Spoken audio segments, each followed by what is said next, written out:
మంచువారింట్లో మళ్ళీ వివాదం మొదలైంది. ఇప్పటికే వివాదం వద్దు, అందరూ శాంతియుతంగా ఉండండి అని పోలీసులు చెప్పారు. కేసులు కూడా నడిచాయి. అయితే నిన్న రాత్రి మనోజ్ ఇంట్లో తల్లి నిర్మలాదేవి బర్త్డే పార్టీ చేశారు. ఈ పార్టీకి జనరేటర్లను తెప్పించారు మనోజ్.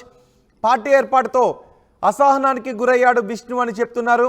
జనరేటర్లో తన మనుషులతో కలిసి పంచదారను కలిపారు, అందులో డీజిల్లో పంచదారను కలిపారని చెప్తూ ఉన్నారు.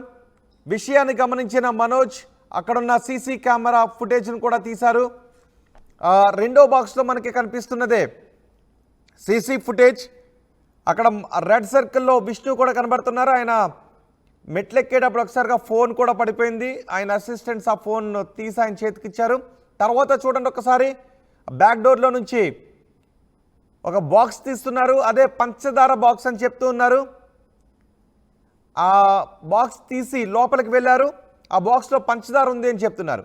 ఆ పంచదార పట్టుకొని వెళ్ళి డీజిల్ ట్యాంక్లో ఆ పంచదారను కలిపేశారు అని చెప్తున్నారు. ఫ్యూయల్ ట్యాంక్లో పంచదారను కలిపివేయడంతో ఆ జనరేటర్ పాడైపోయింది. దీంతో విద్యుత్ సరఫరా కూడా అంతరాయం ఏర్పడింది అని చెప్తున్నారు.